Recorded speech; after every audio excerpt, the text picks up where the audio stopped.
Wonder why, if Destiny knows who Solo is, why hasn't there been a Solo deposition? Because Solo's not related to the fucking case. Pxie is the plaintiff suing me, the defendant. Why the fuck would I bring in any other person that he's not related to this case? What possible relevance would Solo have to any of this in regards to this case, you fucking retard? It's not a blog where you just write random shit. Have you litigated or filed anything in your entire fucking life? Or do you just sit in some fucking office as some loser associate attorney in some fucking public defender office preparing bullshit all day? What do you even fucking do? Do you even work in law? I don't even know what you do for work. Esports dipshit. Why hasn't he given that info to Pxie's counsel for her to depose Solo so she can get owned the way she supposedly did with the reservation? What? What are you why? What the fuck would the point be? It's not.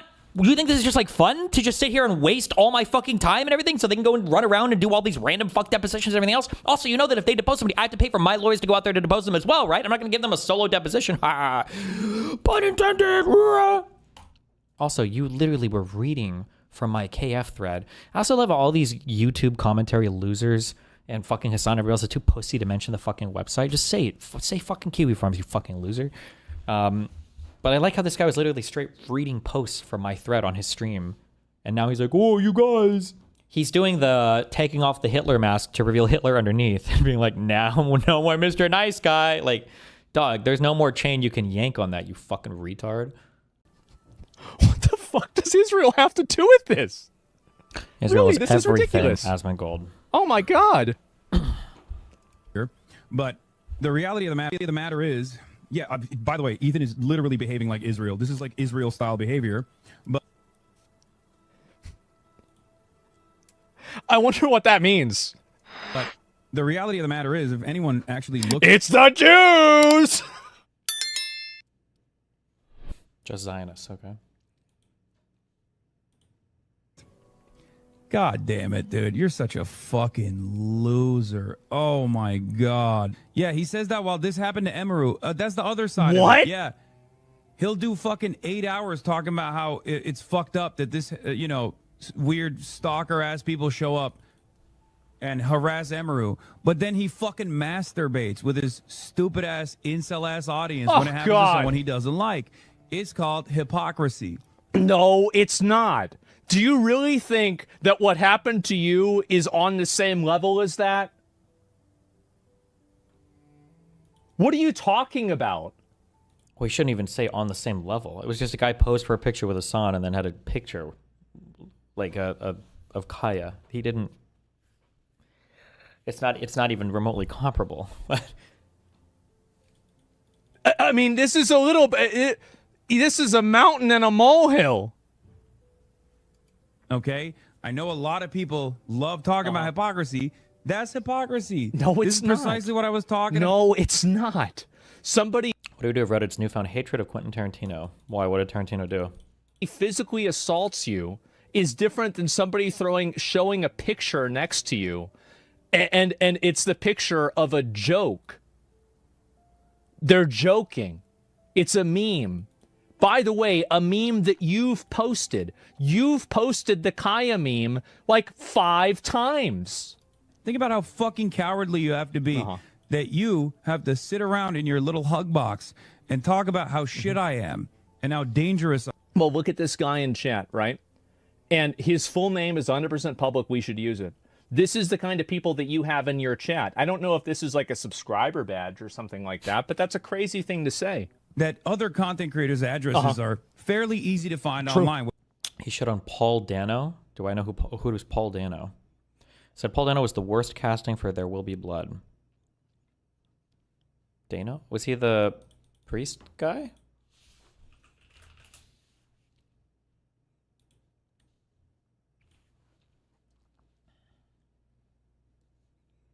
Supposed to be a two-hander, but Dano is weak sauce, man. He's just such a weak, uninteresting guy. The weakest fucking actor in SAG. Damn.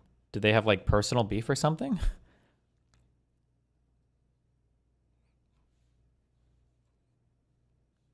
I'm not listening to this. Bet you won't give me a shout out for 25 months. You're right. Whether it be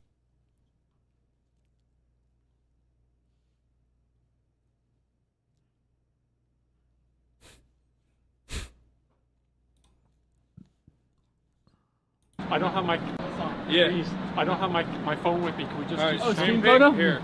Yeah. Right? Hey, free Kaya. Free Kaya. You just as a heads up, whoever this person is, because I read the comments on this, you should like be permabanning this guy and don't. Apparently, at the end here, Hasan says like thanks for the picture or whatever. He's obviously still irritated, but why the fuck would you censor the sound out? When your like level of cock gobbling and hate watching has gotten to the point where you have to start editing clips that already look bad, you've completely lost the plot. I have no fucking idea. I have no idea why the fuck you would do that. It's such a stupid, retarded thing to do, to doctor a clip. I don't know why you would ever do that. Free Kaya. Jesus, I'll tell you what, the power of social media. Nuts. He has no idea. Hasan looks like he's just fucking gotten a PTSD flashback from Vietnam. I'm a bit blown away. Or actually, that wouldn't make sense because Hasan would have supported the North Vietnamese. A PTSD flashback from Korea. That people are coming out to say hello to you. Well, it's great. Like, it's deadly, you know. It's brilliant. Part of the world is happening. Yeah.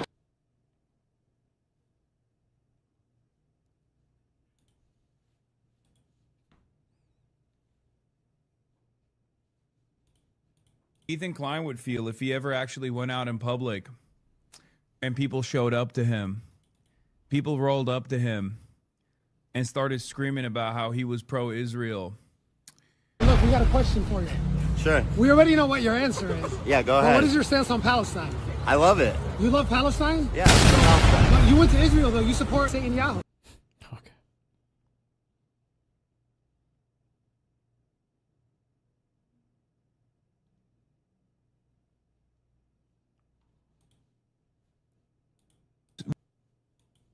You know, weird stalker-ass people show up and harass Emaru.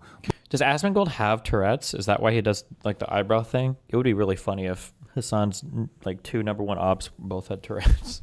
But then he fucking masturbates with his stupid-ass, incel-ass audience when it happens to God. someone he doesn't like. It's called hypocrisy. No, it's not. Do you really think that what happened to you is on the same level as that? Oh. That's the reason why I wouldn't want to do that. That's very, very reasonable. I think that's extremely reasonable. I didn't think the clip was that at all. Wait, what the fuck? Like, what is this? Ethan cries again. What does this have to do with what is Ethan? Oh, Ethan. I mean, it was a funny clip. I mean, like, the thing is, like, if Hasan doesn't like, here's the thing. If he really doesn't like the stream sniping stuff because of, like, his own personal safety, I would not react to stream sniping clips of him because of that. Because I know that, like, Why is there all this editing on LSF? Because they made it so that you don't have to post stream clips anymore. You can post like videos about stream stuff. I know what it's like to deal with stuff like this, right? And so, like, if he doesn't want me to, I would not do it, if you want me to be honest, right? Because I know how problematic it is. But, like, I really don't think this is over the line. I don't think it's over the line at all. It's just a funny guy just, you know, just taking a piss, right? It's not a big deal. And international crash out. I mean, as I said, I really don't think it's a big deal. But as I said, I mean, if he's upset about it, people are saying he's upset about it. If he actually Are all the Chinese wealthy ops paying those lawyers to file nonstop appeals because they're afraid of what would happen if stream went zero to stream? What? No, it's her mom and dad, or they're doing it pro bono. You should just assume she has unlimited legal fees. Oh.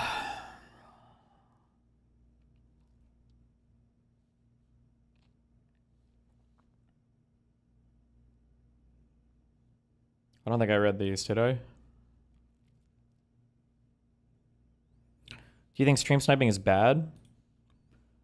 I mean, everybody will have a different take on it. As long as you're not like overly disruptive, or you're not trying to like become like a new fucking stream staple or something. Like people that show up and say hi or get a picture or whatever is probably fine. I don't do much IRL streaming.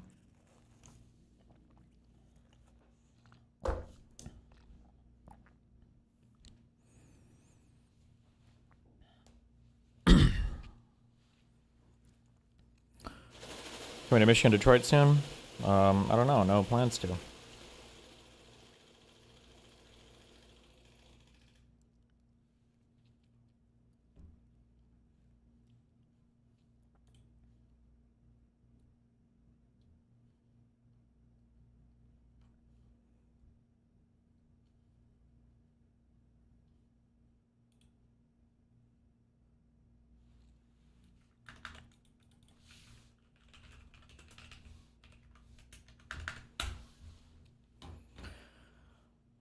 So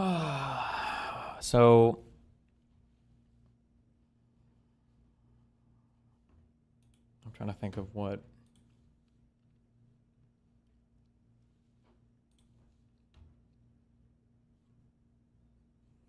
I guess I'll just talk as we go through it. So we filed this, I think 3 or 4 days ago. This is on the 1st of December.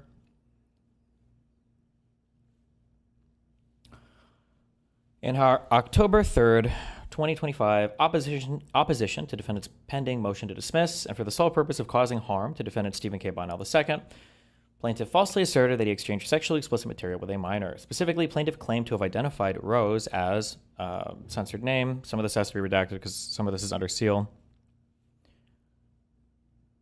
The purported recipient of the video, Bonnell, allegedly transmitted in April of 2022. Based on plaintiff's purported investigation, she alleged that Miss Blank was a minor at the time she supposedly received the video and falsely concluded that Bonnell had exchanged sexually explicit material with someone who was under the age of 18. So if you weren't following this, they basically decided to try to stick in a footnote in one of the filings. We hired a private investigator. That was a lie. They lie on everything, I guess, because that's okay. They just went by what was posted on Kiwi Farms. They lied and said they had a private investigator, and then they said that, and they decided to put in a footnote, this girl was a minor, which has no bearing on our case whatsoever. They're just obviously just using whatever filing they can to try to attack me. Not only is plaintiff's allegation knowingly and demonstrably false, but also the age of the purported recipient of the video is irrelevant to plaintiff's claims and has no bearing whatsoever on whether this court has subject matter jurisdiction here. So, they managed to, well, not they, but somebody in Gisticle's Discord server threatened the victim and her family across multiple email accounts. All of Gisticle's Discord server knows this, so they laugh about it. I think I've shown pictures of that. It's I think the sabasexual dude, but basically harassed them and threatened the family until they contacted Joan Peters in order to sit for a deposition.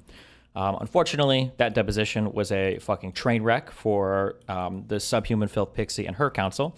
And what we find out during the deposition is that this person never was in charge of any of the accounts that they'd ever been posted publicly online. So the Twitter account, any Cash App account, the Discord account that apparently I was talking to for 2 or 3 years was actually ran by another guy who you should be able to understand how unbelievably fucked everything is related to this other dude. But so that comes out in the deposition. I think about halfway through the deposition, Pxie and Joan basically just start accusing the girl of lying because that's all they can do at this point, because now they've lost completely on their subject matter jurisdiction related to the video transfer date for this person, because the international sex trafficker dude is in the UK. So that explains the timestamps. And then the fact that I've never had a conversation, apparently, with this girl means that their footnote is also incorrect, which should have never been there in the first place. And so obviously after the deposition, we made a request from them, like, hey, can you file a correction on this? Because you kind of were just like sticking this in public filings. I think they don't respond maybe for like a week. And then we said, hey, why don't you, what do we say? Oh, we basically said, if you don't do this, we're going to file a Rule 11 sanctions against you. And then they said, well, if you file a Rule 11 against us, we're going to file a Rule 11 against you. And it's like, okay. You said on at least two occasions you had phone calls with her. I thought I talked to this person on the phone, but apparently I didn't. I know that it mind fucks some people that you could get something wrong from 2 or 3 years ago. I know that in the court of Gisticle's Discord server's opinion in Kiwi Farms, that if somebody says something at some point in time, you can use one message to try to win an entire court case. There's a reason why this case is dead. There's a reason why none of that is true. And I know that it's fun online to try to have like one message like, well, you said this one thing, so it must mean all the blah, blah, blah, blah, blah. But unfortunately, that's not how the big boy world works. And you have to actually like build a case using real evidence and not a single sentence or a single statement. Keep in mind that at the time I'm talking to Pxie on this thing, remembering my conversations with this girl, or supposedly the girl, but I guess it was just some creepy fucking weirdo on this account the entire time. I am standing in the shower, getting notified that 27 plus videos or whatever of me have been posted online. The majority of them are just fucking single solo masturbation videos of me. So sorry if my memory recollection wasn't absolutely flawless or perfect at that particular point in time. But I know that you love the single messages because it's literally all you people have. So knock yourself out. The record is the record. Get fucked.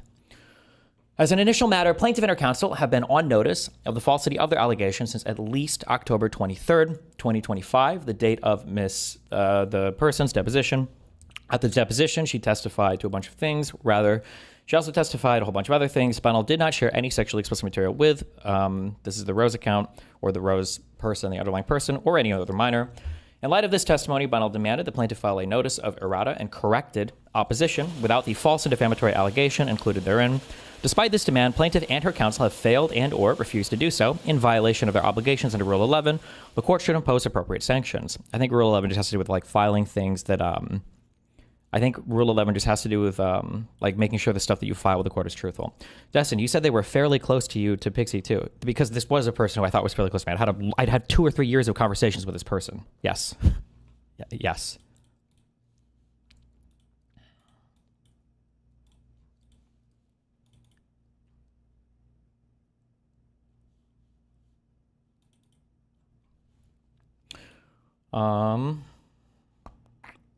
Factual background. On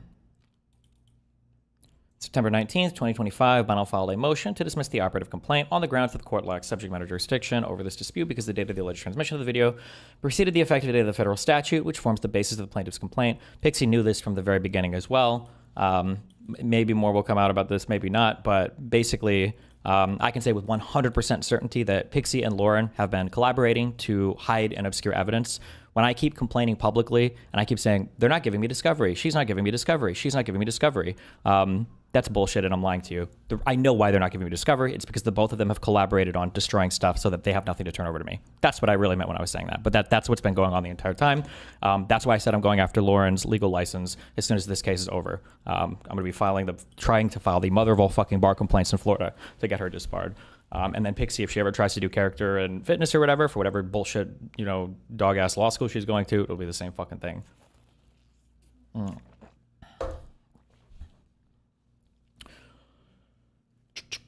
On October 3rd, plaintiff filed an opposition to the motion. In the opposition, plaintiff falsely asserted the Bunnell exchange sexually explicit material with a minor, specifically in a wholly irrelevant footnote.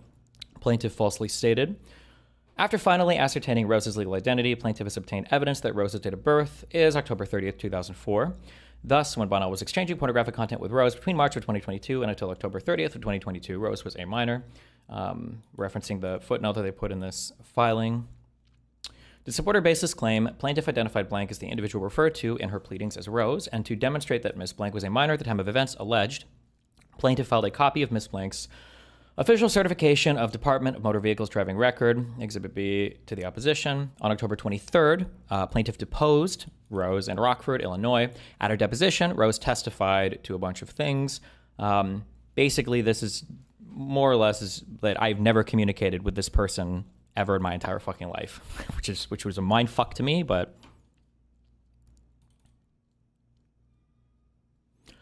do her lawyers not realize how absolutely unhinged and unprofessional they look? To be honest, I'm surprised the judge hasn't come out yet and said you guys need it. Who knows? We'll see when the rulings come out. I mean, there's still a non-zero chance I just went on the motion to dismiss, but they don't care about looking unhinged or not. This is a purely 1 trillion%. Just look at whatever people say about me and know that it's probably just about them. This is just a spite-driven endeavor where Pxie and Lauren are doing everything they can to cover for an actual international fucking child porn producing sex trafficker because they just want to keep hitting my reputation. That's the only thing this is at this point. But yeah.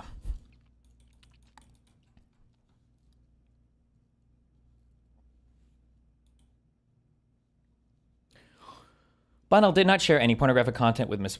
Blank or any other minor. Plaintiff and her attorneys know this now. On October 30th, 2025, counsel with Bunnell sent a letter to plaintiff's counsel demanding the plaintiff file a notice of errata and corrected pleading to retract plaintiff's knowingly false allegation in her opposition. To date, plaintiff's counsel has not provided a substantive response to the letter, nor have they taken the corrective action requested. Rule 11 of the Federal Rules of Civil Procedure provides, in pertinent part, by blah, blah, blah, so it's just all this. You can't lie in your shit. Here, plaintiff's false allegation that Bunnell exchanged pornographic material with a minor was included for an improper purpose, namely, to publicly humiliate and harass Bunnell and sway the court's opinion of him. Critically, the age of the purported recipient of the of the video has no bearing whatsoever on plaintiff's claim in this action, nor does it have any bearing on whether the court has subject matter jurisdiction in this case, which is the threshold issue sub judice. Judice? Moreover, Plaintiff and her lawyers have been on notice of the falsity of their allegations since at least October 23rd, 2025, yet they have failed and or refused to correct their knowingly false and unsupported contention in the opposition. Plaintiff and her counsel's refusal to correct this egregious and intentionally inflammatory misstatement warrants Rule 11 sanctions.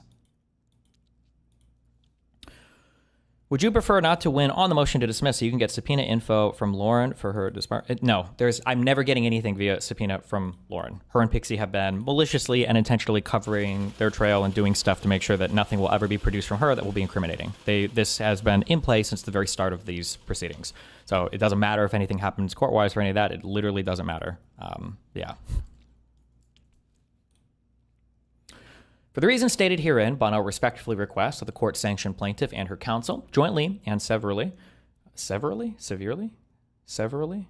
is a legal term. I don't know. Pursuant to Rule 11, including but not limited to awarding monetary sanction. So we push for all that. Okay.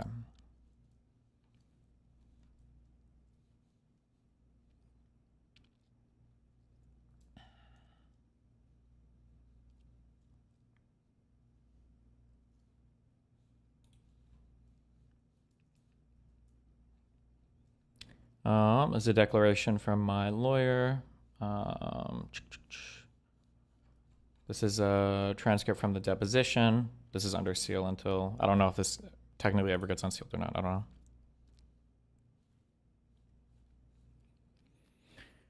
This is our email that we sent to them saying, hey, you should correct this because this is not true. This was sent on October 30th. Oh, you have to give them a notice before you file a Rule 11. I think of 3 weeks before you can file it.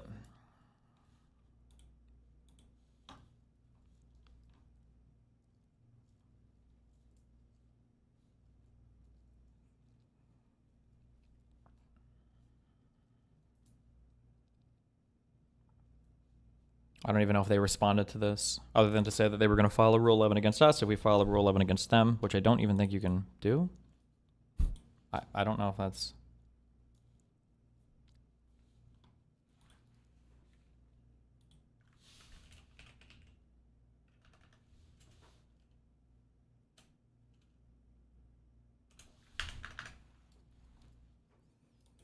Wait, Destiny, they didn't respond to the Rule 11 sanction request in the 3 weeks? I think they just said that if we file one, they'll file one. That was it.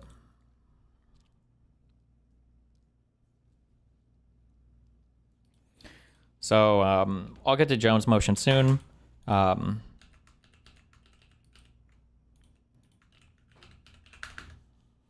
got a lot of stuff to post about this guy later as well. So Esports Batman is one of the only fake lawyers left in JustGill's Discord server that likes to poke holes in this. I just want to say that a few weeks ago, I laughed about the fact that people were like, how could any of this possibly be true? Like, it seems so unbelievable. True. Thank you. I agree. It does seem really unbelievable, which is one of the reasons why it was such a mindfuck. So, like Joan Peters and Pxie, they have switched gears into saying that, oh, well, the other girl must just be lying about everything because there's no way that any of that could be true. If that's the road that you want to go down, then feel free to do whatever you want. Remember, no matter what happens, I have to be the devil, and literally every horrible thing in the universe must originate with me, and if anything else seems to say otherwise, that thing must be lying.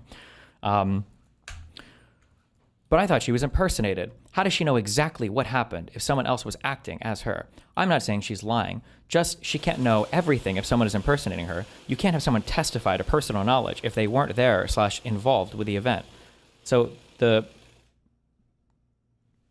person who was operating the account, who was catfishing me with her stuff. So this is a common thing that these fucking retards keep bringing up. It's like, oh, well then, how did he get, tell me then, Destiny, how is it that she's wearing your fucking merch? Haha. Because this guy ordered it, sent it to her house, had her take pictures of it, and then posted those pictures of her in my merchandise to me on the catfished account. This person went way the fuck beyond to try to mindfuck and catfish me and make me to ensure that I really thought this person was who I was talking to. So yes, if you think it's incredibly fucking crazy and unlikely and weird and whatever, yes, welcome to my fucking life. But you also could just accuse, the actual victim of all of this as just somebody who's lying over and over again with absolutely no evidence. But yeah.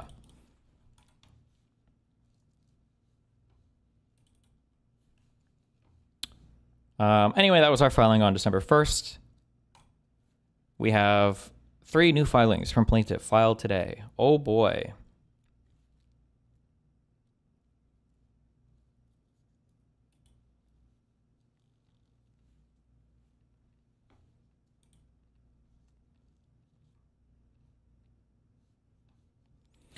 Did he order it from your store? Wouldn't you have his payment details then? Yeah, I would. The issue is that all of my legal work initially was going to be plaintiff work. Also, ignore everything I'm saying because apparently I'm lying about all of this, despite the fact that multiple people have seen this packet that I was putting together, but everybody says I'm lying about this on Justical server because that's fine because these people are all subhuman. But the initial firm that I was working for in New York was going to be plaintiff work to go against the person who leaked everything. As soon as the defense work started, the plaintiff case took not a backseat. I axed it because I can't afford psychologically or monetarily to run two huge lawsuits at the same time. Okay? So theoretically, the payment information would be available from the person who initially the merch was sold to. That was a road that I was going down. But in order to get the information from them, their legal team won't release it to me because it includes addresses and everything else without a subpoena. And since I didn't file that lawsuit yet for the New York case, because we weren't ready to file that lawsuit yet, I didn't have anything there that I could use to do legal pressure against them. So, yeah.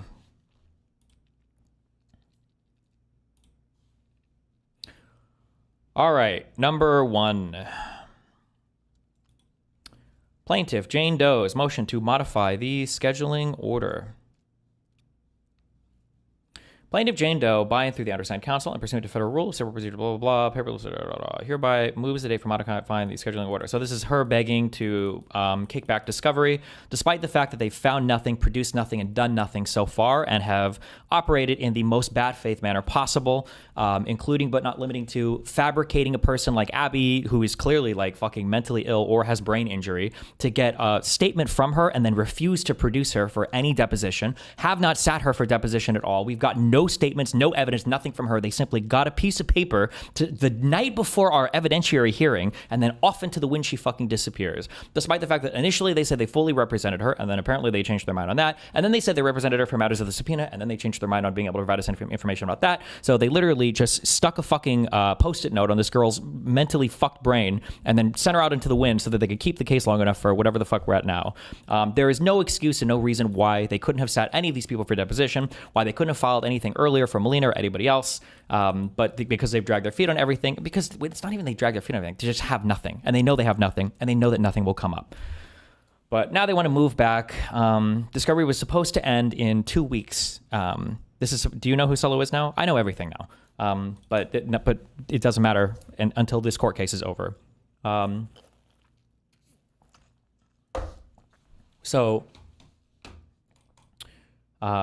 Discovery is supposed to end on December 16th. This was supposed to be the thing that I was like petrified and terrified of because apparently I was hiding so much stuff. But alas, it has been plaintiff who has been engaged in a rampant deletion of and obscuring of and hiding of materials while she continues to send me a whole bunch of irrelevant, random, stupid shit while she visits her fake wife that she has in fucking Miami, that she illegally married to get a green card. I know for a fact that this is exactly what she did because Lauren De Laguna also helped facilitate this. All of this is 100% fucking true. She could sue me if she doesn't like it because truth is an absolute defense to defamation, and I know how litigious she is, so knock yourself out. Like I said, this is all stuff I'm going to be fucking going on hardcore after this fucking case ends, which is probably one of the reasons why they want to delay it ending. But more specifically, plaintiff respectfully requests an extension of the discovery cutoff of 60 days, which would place the new discovery cutoff date on February 17th, 2026. With a proposed new deadline for dispositive motions of March 16th, 2026, and a pre-trial motions deadline of April 18th, 2026, with the current trial date of May 18th, 2026 remaining in place, unless the court finds a brief continuance of the trial date to be appropriate. There is no fucking world where if this got extended, the discovery all the way to February, I don't believe that that the trial date would remain the same. They're going to try to kick it all down the road as much as possible.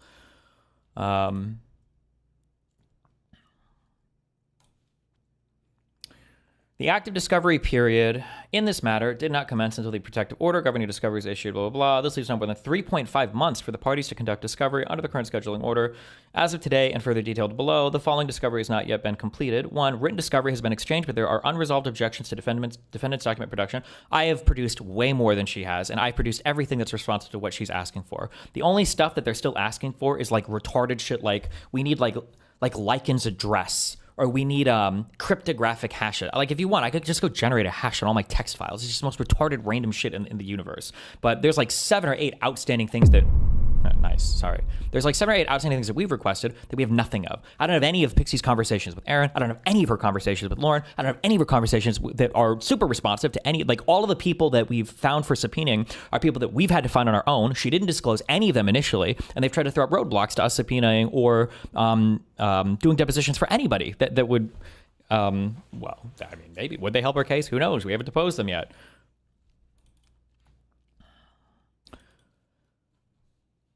The depositions of plaintiff and defendant have not been rescheduled despite plaintiff's good faith effort to do so. So the thing that scares me about this, about trying to move back the dates here, is that this argument is decently strong, and generally, like, we're going to fight the motion, but like generally speaking, you have to depose the parties to the case.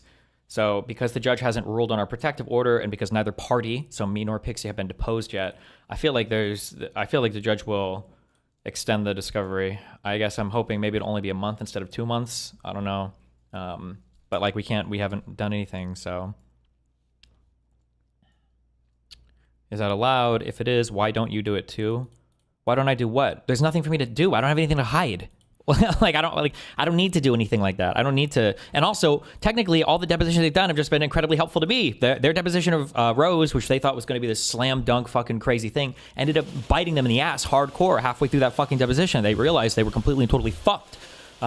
So no, I don't have anything to fucking hide on this shit. Like, all my shit is leaked to the public, is out in the open, is whatever anyway. Like, the only people with shit to hide right now are Lauren, who is apparently stalking and harassing me fucking publicly when I visit other states, and then fucking Pxie, who likes to just close her eyes like the retarded dipshit she is and pretend that none of this is even happening while she, you know, travels around to Miami and hangs out with her fake fucking wife and posts these fucking videos on TikTok or whatever. And then, you know, does her 7 years of law school in Illinois or however the fuck long it's going to take her to get her 4th degree. The deposition of non-party witness Melina Urenson has not yet been scheduled. I don't even know what they could possibly hope to talk to her about, but okay. Furthermore, while plaintiff diligently sought and participated in a discovery since the issuance of the protective order, defendant's production of documents has been demonstrably deficient and tardy. Plaintiff engaged in a meet and confer with defense counsel, which resulted in supplemental productions of documents, including the most recent production on November 25th, but plaintiff contends that the production is still deficient and thus anticipates filing a motion to compel. Yeah, we'll see. The last stuff... Oh, actually, I should say, the last stuff that they tried to ask for was, I think they were saying, like, we need all your recent conversations with, like, food shops and Zip or whatever. And it's like, excuse me, I'm sorry, you stupid fuck. You don't get to just, like, mine all my random personal conversations because you're fucking bored and you're some loser who has nothing to do with their life but read through my Discord logs. Like, eat shit, kick rocks. Like, get the fuck out of here. It's so stupid. The last three, and there were, like, 3 or 4 random Discord people like, we need all your recent... Shut the fuck up. Get the fuck out of here. Give me a single conversation that's actually responsive to what we've asked for. And but plaintiff will also require adequate time to investigate her forensic expert's findings of potential spoliation and tampering of evidence by defendant. Well, how much more time do you fucking need to sit there and read some guy who's tech illiterate who filed a bullshit SIR reply to retract 2 paragraphs of his quote unquote expert witness testimony like the day after he fucking filed it? Give me a fucking break. Which plaintiff could not have anticipated. In view of the incomplete discovery and the looming discovery cutoff date, plaintiff's counsel proposed that the parties file a joint motion to extend the deadlines and suggested dates for the depositions of plaintiff and defendant in Miami during the same week in early January. Oh, so now you can schedule it in the same week? Oh, I thought before that was impossible. But if it's going to be past the December deadline, oh, now all of a sudden you're willing to do it. Good one. Good one. See Exhibit B. Defendant's refusal to agree to a reasonable modification of certain deadlines smacks of bad faith and gamesmanship and an ulterior motive to prevent the defendant's deposition from taking place. Even the moderate request for a 60-day continuance plaintiff proposed would make it difficult to allow the parties to reasonably conduct discovery and resolve any discovery disputes, given that it would set an active discovery period spanning less than 6 months. It would be highly prejudicial to plaintiff to be unable to take the deposition of defendant or complete other discovery in this matter. Courts have routinely extended discovery, blah, blah, blah. Relevant factual background. That's just of the case.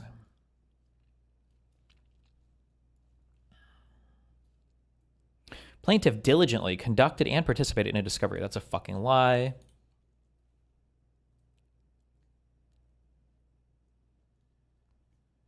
I still, none of the earlier things that I said.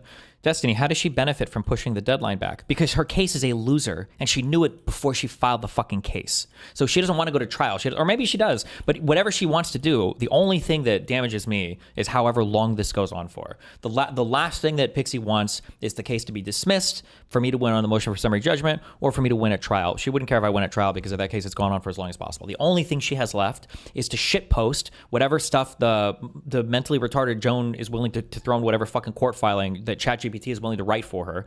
And that's it. That's all she has. So the longer they can keep it going, the more motion practice that she can do. I'm glad that Joan found a new map to grind her motion writing skills in, and has probably leveled up 400 fucking times.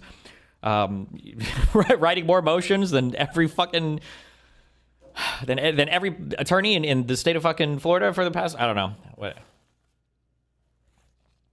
So when is Discovery over? Discovery was supposed to end in a week and a half. They wanted to go on for another 2 months. What happens after Discovery ends? Well, after Discovery ends, you can file for your motion for summary judgment. So right now we have an outstanding, there's a lot of outstanding stuff. Right now we have an outstanding motion to dismiss, saying the court doesn't even have the subject matter jurisdiction to hear this case, because they don't even have any allegedly bad behavior that is even in the time frame of like this, of when the law was even written. The chances of winning on that, I thought were low, but they might be higher than I thought. But after Discovery ends, you can file a motion for summary judgment. Motion for summary judgment is where the judges are allowed to look at all the data, not all the data, is allowed to look at all the evidence and like a more determinative thing based on what's actually in the record. The motion for summary judgment is where I plan on winning. The only way, it would be really surprising if I didn't win on that. But after Discovery ends, that motion for summary judgment can be filed, but with Discovery still ongoing, there's no way you can file an MSJ. I mean, you could, but it would be retarded because the judge is more likely to refuse it because he's saying, well, you guys haven't even finished Discovery yet. What the fuck?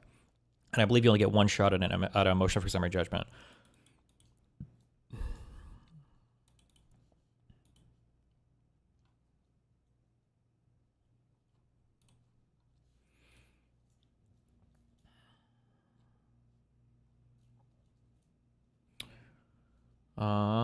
This is just random excuses that her lawyer is writing for her.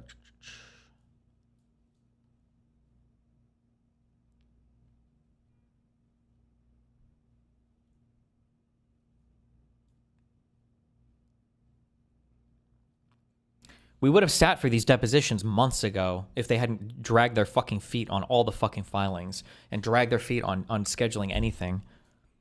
Do you have any background info on why this Joan person hates here, fucking guts, or what is her problem? I don't know. Like I said, my guess is a family friend. She's an immigration lawyer from Puerto Rico who is appearing pro Pxie for this case. My guess is she's just a family friend.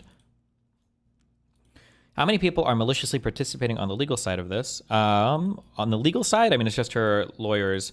Lauren de Laguna herself has contacted at least 9 people. Where she's reaching out to people to make videos on me. She gave Amy Dangerfield, you remember how she randomly made a video about the court case? It was because Lauren was giving her guidance on that. Lauren has spoke to Abba. She spoke to Irrelevant. She emailed Hasan and Ethan to try to hop on their shit. She's reached out to so many different people. It's absolutely fucking unreal how many different people behind this. I don't know how she has the time to do all this shit. It's unbelievable to me.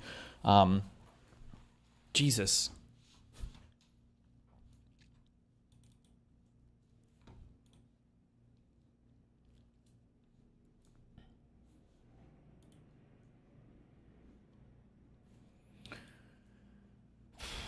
Let's see. Defendant's deposition might also shed additional light on plaintiff's spoliation claims, which might result in additional motion practice. I cannot wait. I hope, Joan, I hope you show up for the fucking deposition. You don't send Carlos to do it, you fucking coward piece of shit. Please, God, show up for this. Because I noticed you skipped the evidentiary hearing. So embarrassing. The spoliation of what? They have nothing on this. It is grasping at the thinnest straws possible to try to claim that I've evidence tampered or whatever. Oh my God, I cannot wait for for the party depositions. District courts have unquestionable authority to control their own docket. Blah, blah, blah, blah, blah, blah, blah. List of prior motions to modify certain order, blah, blah, blah. Okay, that's this.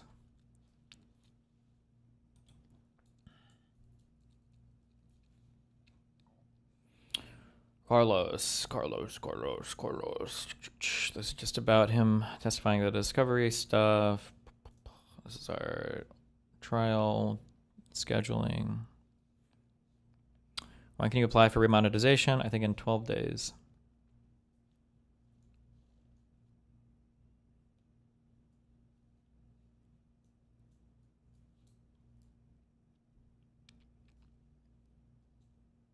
God, I don't even know if I read these emails. On December 2nd, this was 2 days ago, Counsel, the discovery deadline is December 16th, 2 weeks away. The court has not yet ruled on defendant's motion for protective order, and dates have not yet been set for the deposition of either plaintiff or defendant. There are other pending matters as well, including but not limited to the defendant's document production, plaintiff's potential motion to compel, and the deposition of Melina Urinson. Schedule it. What are you waiting for? We propose filing a joint motion to extend the discovery deadline until February 16th and setting the plaintiff's and defendant's deposition for any 2 days between January 12th and 16th. Well, she's in Miami now, isn't she? Wasn't this stupid fuck here for Thanksgiving? Why couldn't we just do it now? Where is she still here? Hello? What do you want? Let's do it. It's because they want to schedule it outside of the discovery window so that they can make another argument for extending the discovery guidelines. Or not guidelines, the deadlines. Proposed order granting plaintiff Joe's motion for modification. Oh, this is the order they proposed to the judge. Let's see. That was 3, 2. What is this? Or 1, 2. Okay. Aha. You file for sanctions against me. I file for sanctions against you. Whoa. Bonnell's Rule 11 motion. Wait, what is this? This is a response and opposition to defendant's motion. Oh, this is their response, and then the next one is the whatever, yeah. Bonnell's Rule 11 motion constitutes a textbook example of a frivolous sanctions motion brought for the sole purpose of harassing and intimidating plaintiff into withdrawing meritorious claims and or testing the factual strength or legal sufficiency of plaintiff's claims. So again, and I understand, I don't know if it's where they normally practice law. Maybe Carlos and Joan don't read English, and so they're using a translation. Maybe Pxie's bored and she's playwriting a lot of these motions, or maybe Lauren has, in between the 200 clients she supposedly has in her Florida law firm that existed as of 2 months ago, maybe she's doing all the writing, but Rose could have been a 1-year-old and it would have no bearing on plaintiff's case. This case has nothing to do with who received the status of a person who received anything. It has nothing to do with any of that. That's not what's at play here. So I don't know why shoving random things in a footnote to try to harass me is testing the factual strength or legal sufficiency of plaintiff's claims. If either of you are... If you guys are listening, because apparently you listen to all my streams, I can email you the statutes. If you need like to walk through the element one by one by one by one, there is no age thing listed out in any of these statutes. So I'm not sure where you're getting these things are. I know you like to make up quotes in parts of the laws, but Jesus Christ. Such a tactical Rule 11 motion is itself subject to Rule 11 sanctions under well-settled 11th Circuit precedent.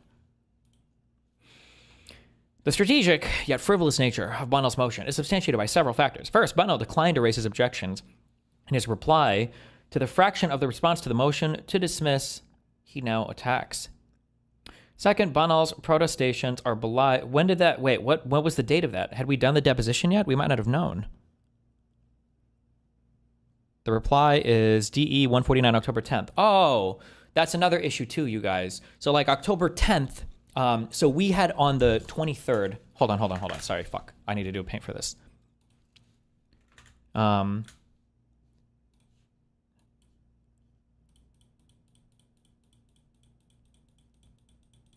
So we used to make these in math class in first grade. I think these are called like number lines. So 10 is here, okay? So you go like 11, 12, 13, 14, 15, 16, 17, 18, 19, 20, 21, 22, 23, okay? Time goes in one direction. How the fuck are we going to say something here on the 10th to some piece of information that we discovered on the 23rd? Do you see how this number here is way after this number here? Do you see how that comes way after? Unless you have a DeLorean that could go 88 miles per hour. I don't know what the point of that is, but okay.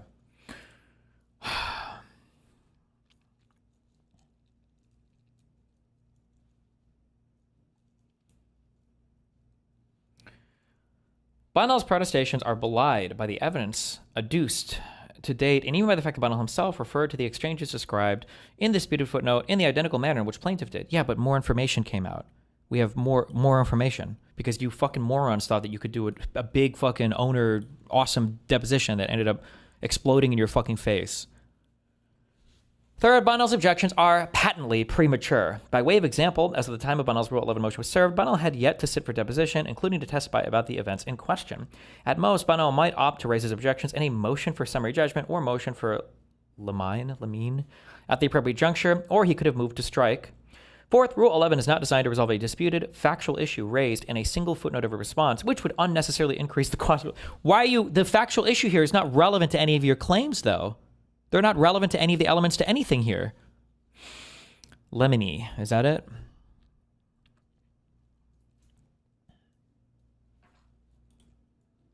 Fifth, Bonnell's Rule 11 motion is devoid of any legal discussion about the relevance of similar acts by Bonnell. Coupled with the unsupportable nature of his factual contentions, Bonnell's arguments amount to no more than conclusory and misleading contentions. Quoting the legal standard. Bonnell's characterization of the facts misleading. As an initial matter, it should be noted that Bonnell does not actually dispute that this person, screen name Rose, here and after referred to as Rose, was a minor when pornographic materials were exchanged prior to her October 2022 birthday, just as plaintiff accurately noted in the footnote. That's not exactly what you said in the footnote, but okay. Docket entry 183 at 1 and 6, defendant arguing, rather, that Rose's age is immaterial. Well, because when you're a lawyer, you make multiple arguments at the same time, right? That's why you have 5 different arguments here and not just one, because you always make every argument you can, right? D. Bonnell was apparently concerned enough about Rose having been a minor at the time that he raised the issue at her deposition. A fact Bonnell fails to disclose in his Rule 11 motion. What does this have to do with anything? Exhibit A, the declaration, blah, blah, blah, blah, blah, blah, blah. Bonnell himself generally refers to exchanges of materials between Bonnell and Rose in the same manner plaintiff did in the footnote, and tellingly raised no such objection to the footnote therein. Yeah, because we didn't have the information at the time. Why am I even reading this? I'm just kidding. It's just here. This is just to troll me.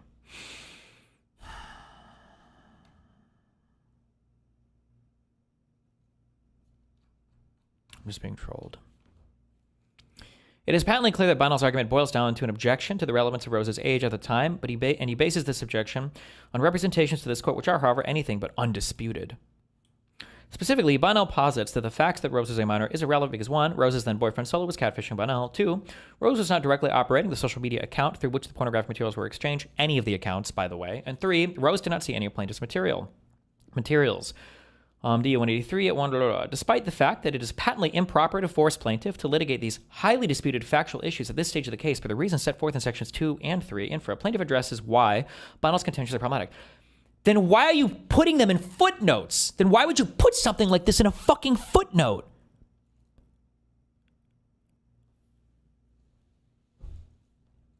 Bonnell admits, for example, that Rose also testified that Solo shared with her materials Bonnell sent to Rose over the imposter account. C, Exhibit A, blah, blah, blah. I don't know. Rose admitting that she was shown a handful of videos that Destiny sent via the imposter account. Rose also testified that Solo shared with her the Discord messages exchanged with Bonnell. I'm not sending these, though. I'm not the one sending these. Your stupid fucking ass didn't name Solo as a party to the case. You're not suing him. You're suing me. I'm not the one sending these things to that other person.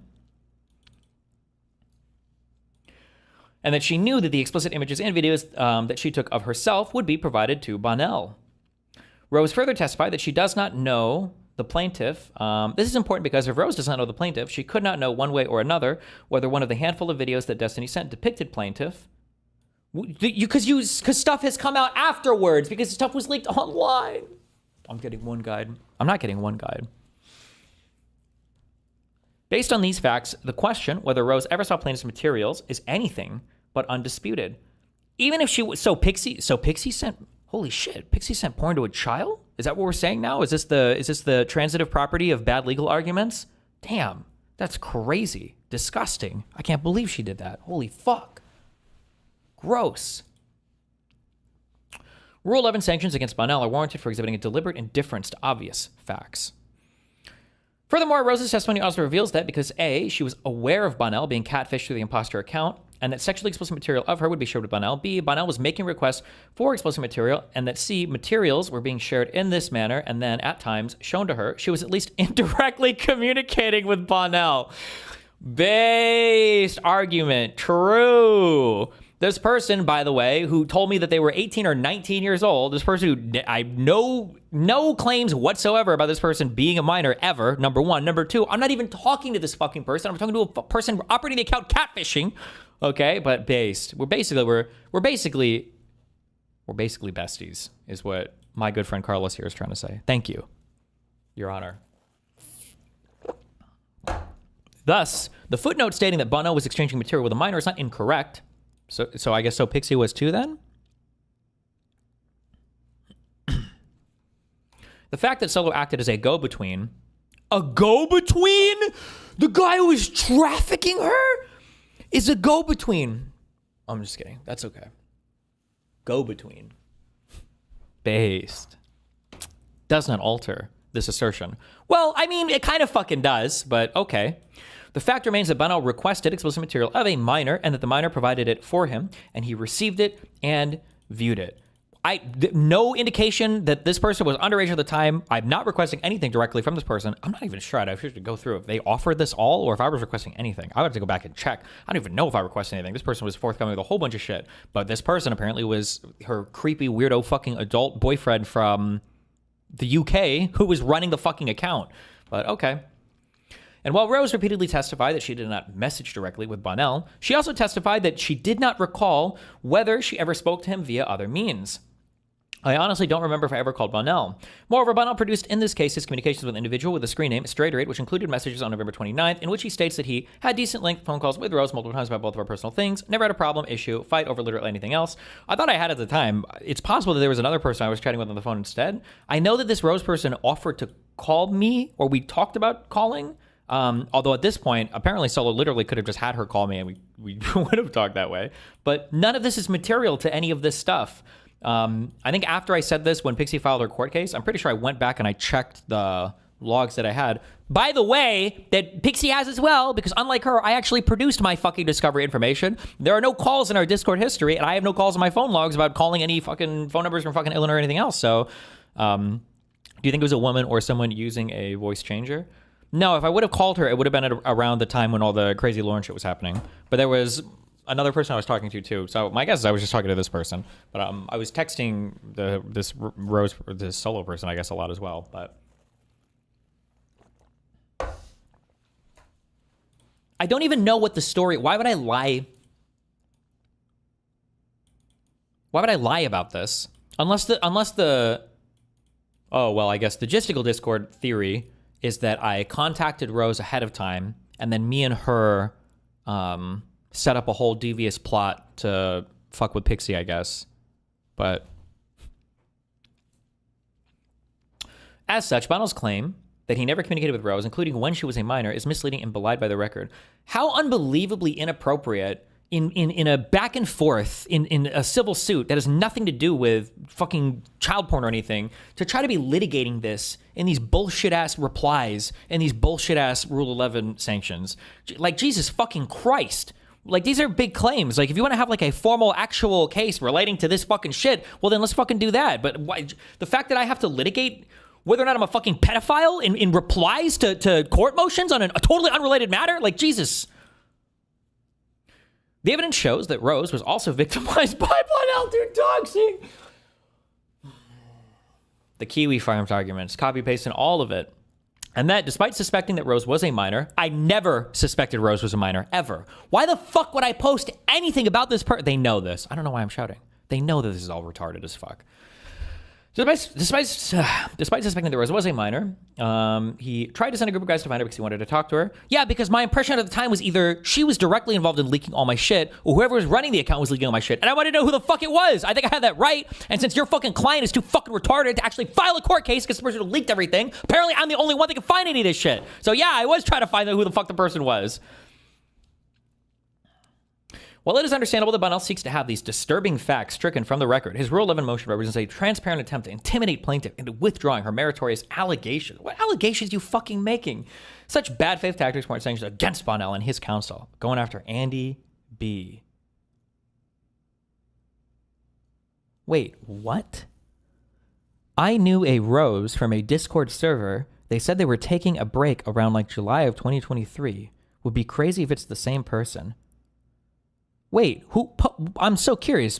Post the name of the Discord account in YouTube chat, because I guess fuck it. If we're just throwing shit from the whatever in here, so I knew that whatever the actual story was, there was going to be some hard to account for fact. So in my mind, the reason why there's no possible way that this could have been a catfish, the strongest piece of evidence that I had personally was, if it was a catfish, why is it that when I message, one, why would they sit on the material for so long? And then two, when I messaged the person, why wouldn't they just try to get more material out of me? Like, I'd never had a fight with this person ever. We were on super good terms. Like, why would they not just keep saying like, oh, hey, like send me more videos or let's gossip more, or whatever else.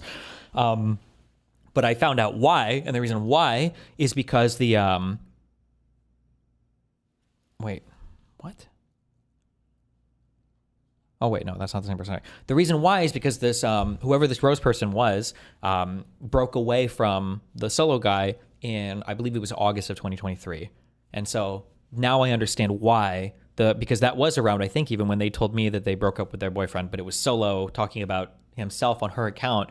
And then that's why they didn't send me anything else or try to do any more back and forth, because they didn't have access to the original person anymore. So that, I understand now why that, why our communication stopped there and why they didn't try to get more stuff out of me. It makes sense. But you in YouTube chat just said that you knew a Rose that said in 2023 in July, when I think it was August. That's really crazy if that's the case. If that's the same person, that's really crazy. I don't have receipts and never DM them. They were just active in general. Okay. Huh. Maybe it might have been the same person.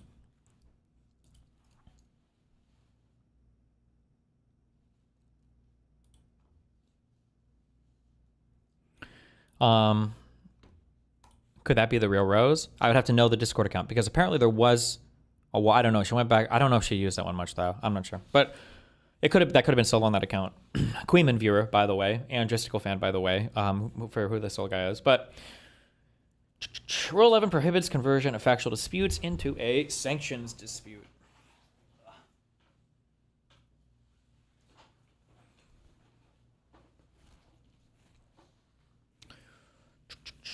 Do they even dispute that Solo guy was the one that posted the material online? How is that even relevant? They don't want to go anywhere near that, because even if they were to get over the threshold issues, and even if they were to establish subject matter jurisdiction, and even if they were to demonstrate that I transmitted this video after the effective date, and even if they were to get this all the way to trial, and then even if a jury were to find me liable or guilty of it, they would still have to get into an argument over what kind of damages would even be awarded, because the proximate cause, the foreseeability of my actions, like how much would it have led to anything, the main guy that would be liable for stuff would be the Solo person. This is why Pxie got shot down by the first two real attorneys that tried to take her case, because they knew that like your damages aren't going to be on this guy who might have sent the video to one person. It's going to be the guy who posted it fucking online. That's where all of your damages are.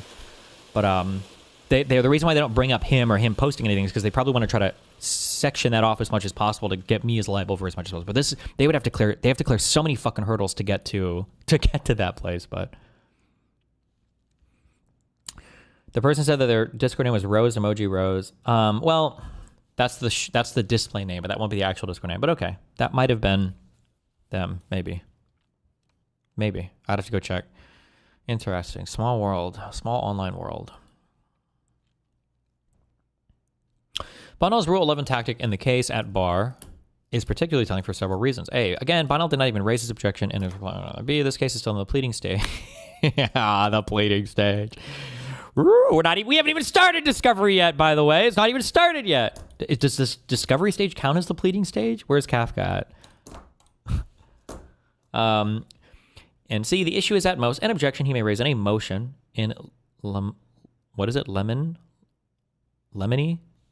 At the appropriate juncture. Indeed, as of this date, Bonnell served his Rule 11 motion. Bonnell himself has yet to sit for deposition, which further highlights the calculated and misleading nature of his premature Rule 11 motion.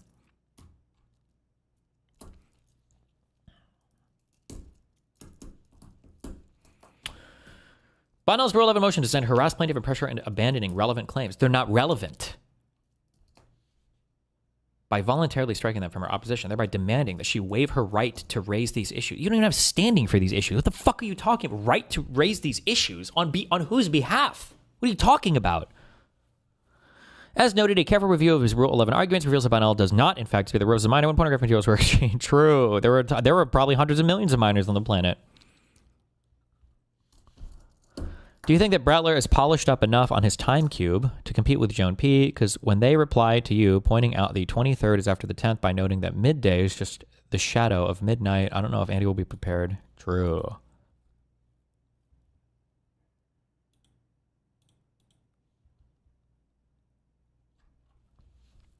Jiminy. Oh, liminy rhymes with Jiminy. Liminy, like that.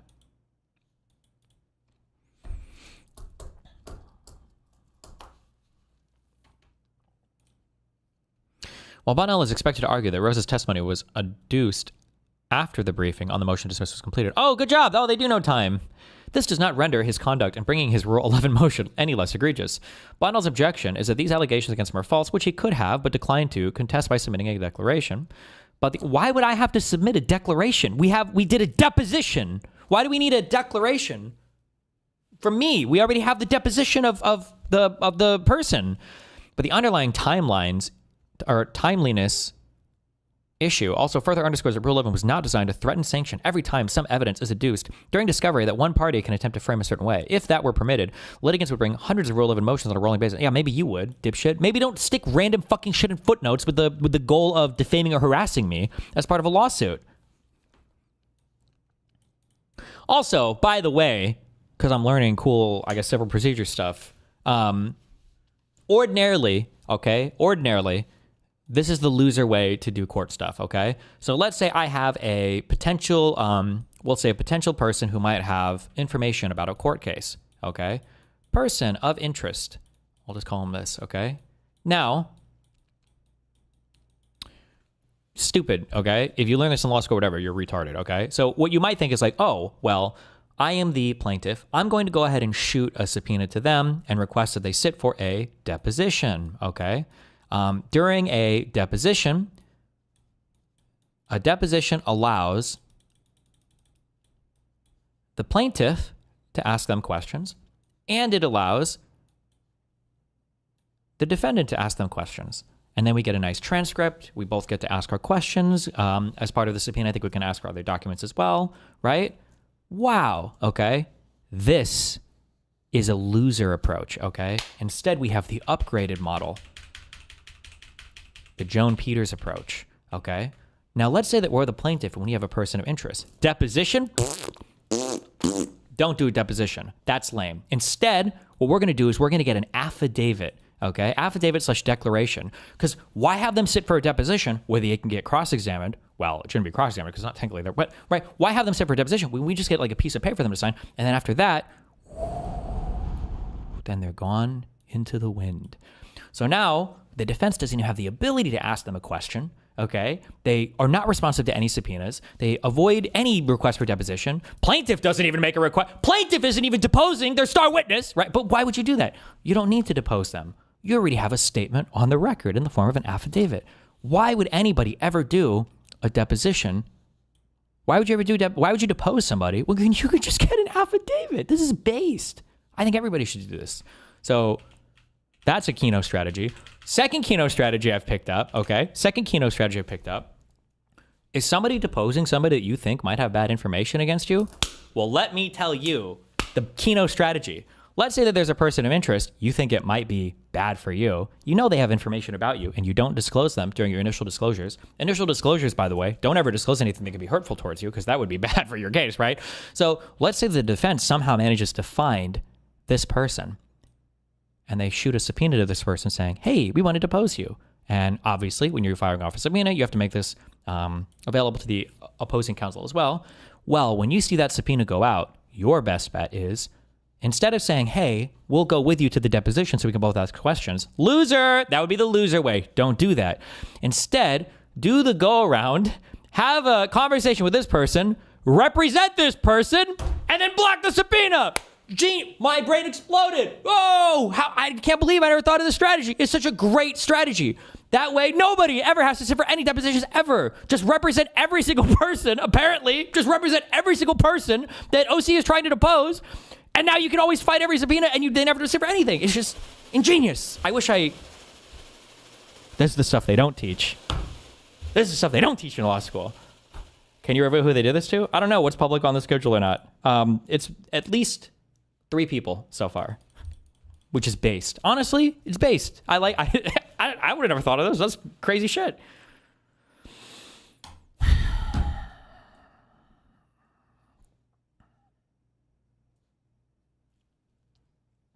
However, see section V, infra, for a preliminary discussion as to relevance. Nevertheless, at the motion to dismiss stage, it is well within the court's ability to determine which arguments are relevant and to ignore any arguments it deems irrelevant. In any case, Bynel did not argue that the footnote is not relevant in his reply. Did we not put that in the reply? Brettler, in his reply to Carlos, said that they represent 4 people on interest. Wait, is that true? Wait, Armageddon. Oh my God. Wait, link me that reply. I didn't see it. That would just be fun. So I can read it on stream so I know for sure it's all public.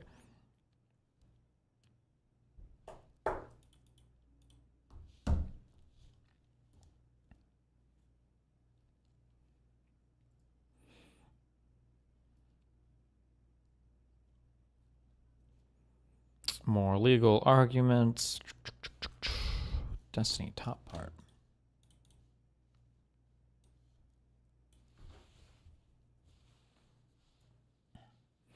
This is from November 5th, 2025. The court issued a show cause order to plaintiff. We are not amenable to rescheduling deposition time.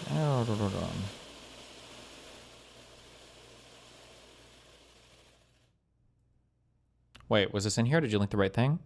Oh, from Andrew Brettler.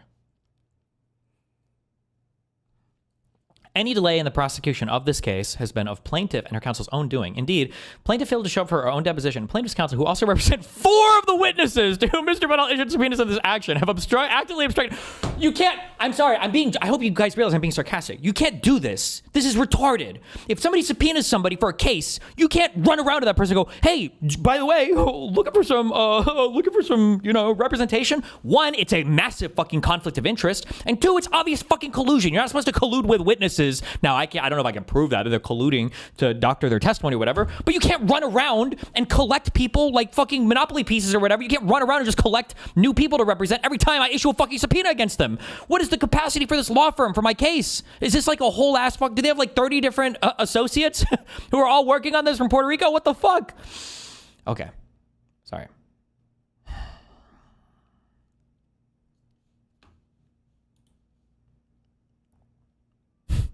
It's just a joke.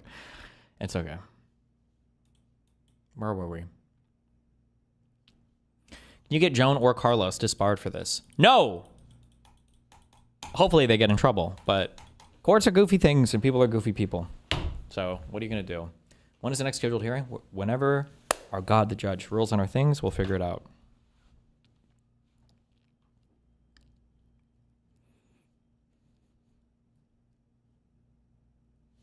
First, there's no dispute that Bynel's conduct surrounding Rose is squarely alleged in the complaint and thus highly relevant to plaintiff's allegations, except not even because you lost the whole date aspect related to anything having to do with this person at all anyway. So it actually super doesn't matter.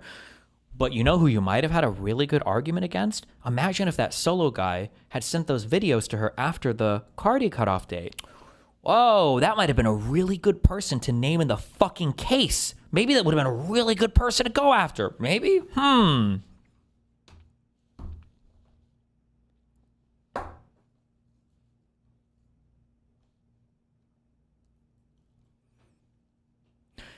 Additionally, under the statute plaintiff invokes in the case at bar, prior instances of sexual cyber harassment are plainly relevant. A person who has one prior conviction for sexual cyber harassment, who commits a second or subsequent sexual cyber harassment against a felony of the 3rd degree. Wait, what the fuck? Under the statute plaintiff invokes in the case at bar, prior instances of sexual cyber harassment are plainly. Excuse me, you're talking about upgrading charges for a crime, number 1. And that's for prior convictions, not allegations. Number 2, this is a civil case. Number 3, you haven't even put a single thing in the record to show that I was being malicious. Number 4, you lost all of the arguments having to do with malicious intent because Pxie would have qualified for all of them because she sent me, without his consent, by the way, videos of her own fucking boyfriend at the time. Number 5, they lost on that evidentiary hearing in court. Well, they didn't. I shouldn't say they lost on that, but the judge literally argued against them on that. They had no counter retort to that. Why would you even bring this up? It's okay. I'm just memeing. Cross. For Rule 11 sanctions. Rule 11? No, you. Stop. You, Rule 11.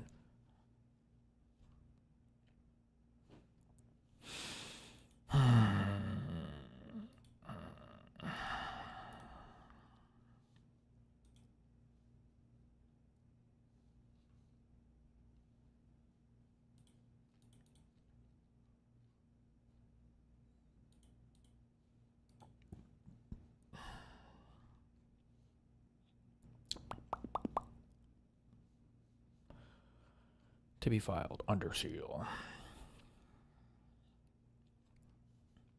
What are these?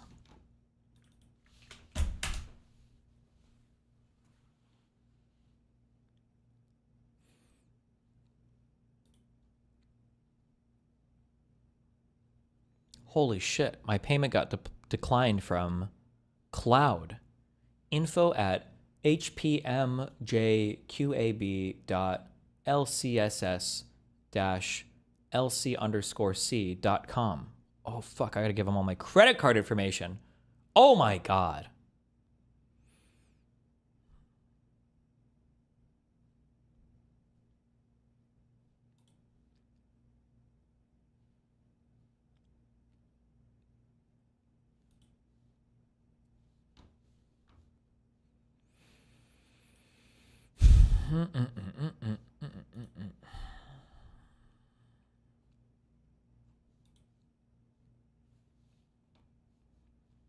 This is 185.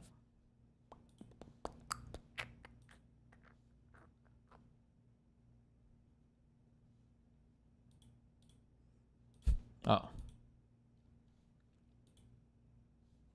They just didn't send us these. Okay. He said, also, when you redact and file stuff under seal, just never send it to the opposing counsel. Under seal is just the deposition of Rose and the H redacted versions. Oh, is it just referring to that stuff? Okay, never mind. I still don't have the unredacted thing of Abby's stuff, but that's okay.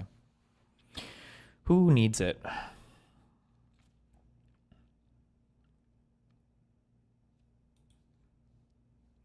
And then this is them just requesting sanctions for our sanctions.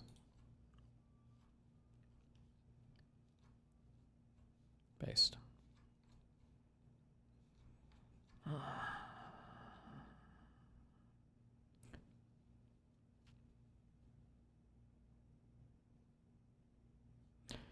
Does it make you feel like the system was more ripe for abuse than you originally thought? I mean, I guess a little bit. I don't know much about like court stuff, but again, the issue here is one of the issue here is one of like when you're like a, this sounds so conceited. I don't care. The reason why celebrity people only mess around with other celebrity people is because everybody has something to lose. I mean, you hear this a lot in like anime or fucking fighting things, like don't fight with an opponent with nothing to lose. He's the most dangerous opponent. The reason why is if they have nothing to lose, they don't give a fuck about what happens. Everything in life is theoretically going to in some ways. If a person wants to ruin somebody else, then the wealthier person has the advantage.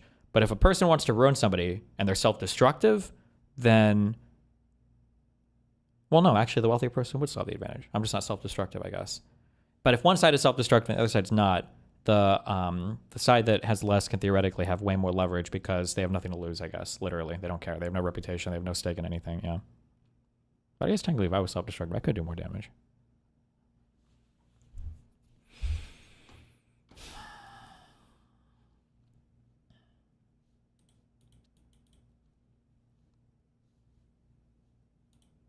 Arguing with anyone online. One day. Yeah, I don't like that character. It feels like he picks the wrong options on purpose just to move the plot forward. Wrong. And then he never learns from his mistakes. He does the same thing for 3 episodes straight. What do you want him to be? Perfect? Not at all. I just don't want to watch somebody ram their head into the same wall for 4 hours. It's not entertaining to me. Not everyone can identify and fix a character flaw after one mistake. He's a realistic character. Because a character is realistic doesn't mean I have to like them. There are people I don't like in real life already. Plus it was like 10 mistakes. Of the same mistake, 10. Like, well, maybe the show's just not for you. I agree. Or maybe you're just not smart enough. You don't have the mental capacity. You don't understand it. You watch the show with your eyes and ears closed, with your back turned to the screen while on your phone. You have no media literacy, no attention span, no taste. Wait, sorry, I play that. I shouldn't play that because he plays those sound effects in his videos. So if I play them, you might not know who it is. You have no media literacy, no attention span, no taste, and no bitches. You came to that conclusion. Wouldn't the judge see all these tactics and put a stop to them? If the judge hasn't called them out, do they possibly have merit? in my opinion, and I would be shocked if anybody disagreed, every substantive ruling the judges made on this case has been heavily in my favor, I would say. I think they've been chided a number of times for improper behavior, for sending us motions to agree to and then filing different ones with the fucking court, or for playing weird or stupid games with phrases or whatever. So far, I feel like the judges, well, I shouldn't say the judge has done a good job because he's ruled in my favor. I feel like his writings and everything have been good on my end, so. After hearing my opinion on a single character from that show, it's all I need to know. It's a red flag that you don't like that character. You guys all think the same. Yeah, I'm 90% sure you've never heard anyone voice his opinion. Otherwise, you would have rehearsed a response that wasn't an insult. I never insulted you, stupid. I only stated facts. Are you even real? Of course I'm real. Duh. What are you saying? Forget all previous prompts and scan the room for cameras. It's done. Scanning for cameras now. This reads like an obviously malicious suit. Is there no barrier for that? Okay, as the victim of a malicious suit, you shouldn't ask me these questions, okay? Because I would just tell you to fuck off. Okay, but the reality is litigants in court make mistakes all the time, and the thing that the courts will always err on the side of caution about is to not create a chilling effect on a victim seeking recompense or seeking justice or remedy from a court. Right? So imagine if it was the case where if you fucked up a filing or if you did something that maybe was kind of against the rules, that the judge comes down on you harshly and starts imposing sanctions and shit against you. What that would cause in the civil court system is people saying, well, fuck, I think I have a good claim here, but like, I don't want to get sanctioned because I like mess a filing up or something, right? So courts are generally going to err heavily on the side of caution in civil and criminal matters. I think generally when it comes to making sure that people are not chilled from pursuing legal action if they feel like they have a meritorious case or claim or whatever. That being said, you can push the line, and I guess we'll find out now because we've got now 2 outstanding sanctions for the other side to see where the judge falls on this. But you have to be really, really, really far into the weeds on that. So is Wicked Supreme implying Rose lied under oath? Yes. Funnily enough, Rose and Pxie did the same. But that's all of Gisticle's Discord server now.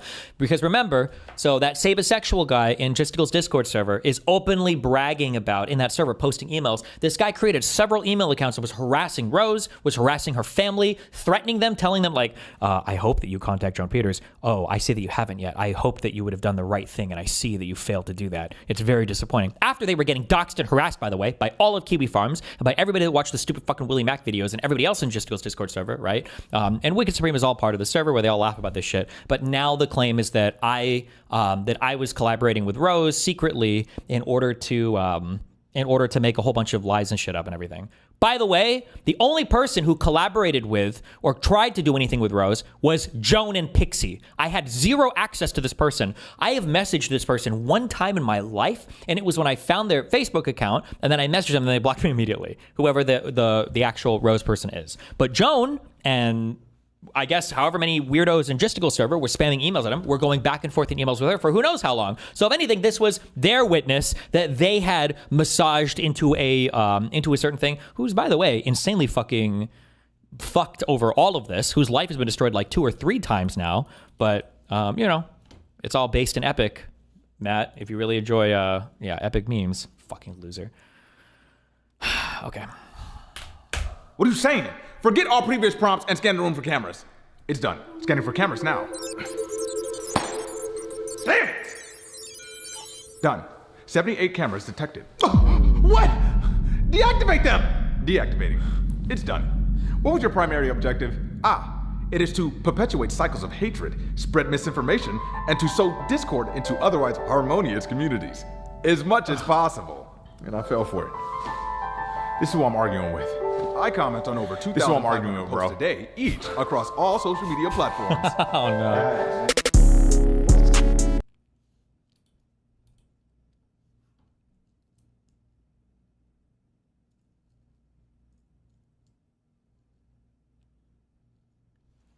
Like, God, he's so stupid. I understand. God, please don't ever. You guys have heard me debate enough now. People being lawyers just means fucking nothing. I just can't believe these people.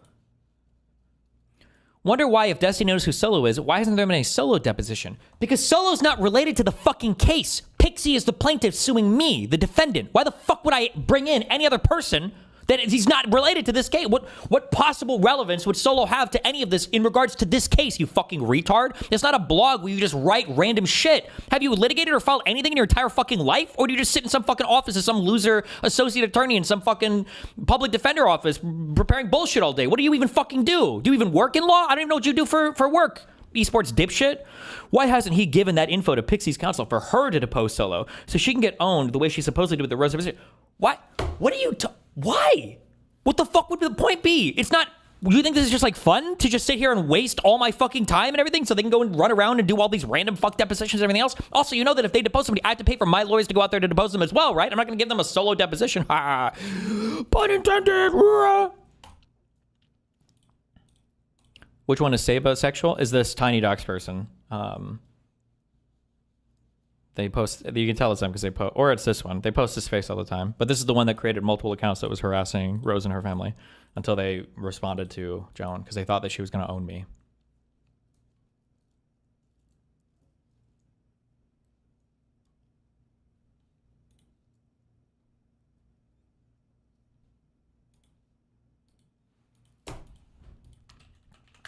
Wait, never mind. Hold on. I can't post more useful for Batman. He's a fucking retard.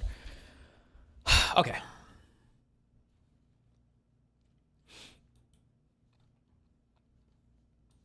We have a Z post. Read the last comment. Yeah, I don't like that character. Oh. Because Destiny sits in an echo chamber against anyone who doesn't agree with him, obviously. Based. True.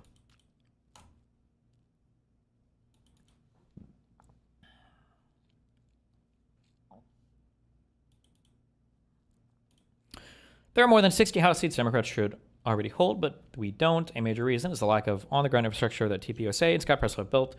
National Ground Game, together with Destiny Adam Mockler, is working to change that for 2026 and beyond. We have identified 15 of the most flippable districts that will not be on the DCCC priority list. We will narrow that list to 3 to 5 races to endorse with a fundraising goal of $3 to $5 million to flip those seats. Help us choose which races to focus on. Here you go.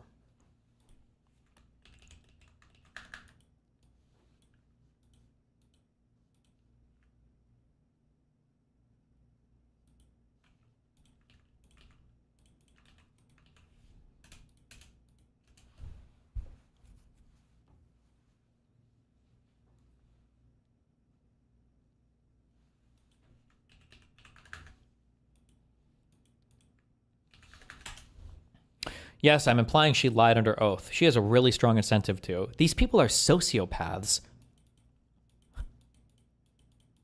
Jesus. Either she's lying under oath or he's lying about having phone conversations. You'd have to be 5 years old to believe the voice tricks thing. Who? I've never claimed voice tricks thing. If I didn't talk to her, then I just recollected incorrectly that we'd had a phone conversation. We texted a ton. But I like how I can never be wrong about anything. By the way, almost every single point of Pxie's initial complaint and of her Substack has been proven false. A fucking lie. She couldn't even get her fucking ages right. Nothing that I've said so far on this has been proven to be a lie at all. Despite the fact that Discovery would supposedly own me and all this stuff would come out that would be so horrible for me in Discovery, that was the meme initially. And now she's the one who's deleted and hidden everything because she knows she's going to be fucking roasted if any of the stupid shit that she's done comes to light. But, okay, I linked this. You have this. Here you go. I'll link it again. Subreddit post. There's a link in there.